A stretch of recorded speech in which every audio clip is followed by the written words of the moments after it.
There's no doubt that the Grand Canyon is one of the wonders of the world.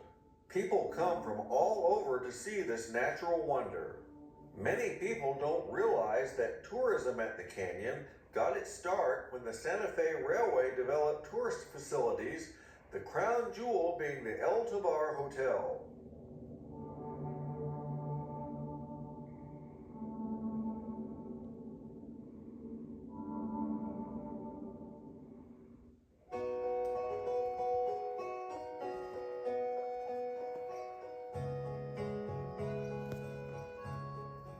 Adjacent to the hotel is the Santa Fe's unique log depot, which remarkably still sees trains today.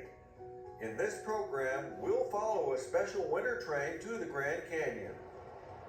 60 miles to the south, we're in Williams, where the Grand Canyon Railway's Williams Flyer is about to leave for the canyon.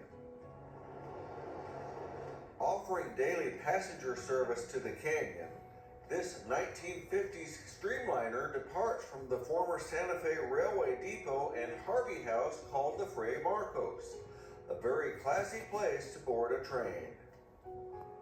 Normally used as standbys, today the railroad is using its classic 1950s Alco FA diesels. There's something special going on, and the Alcos are part of it. Let's watch them leave town.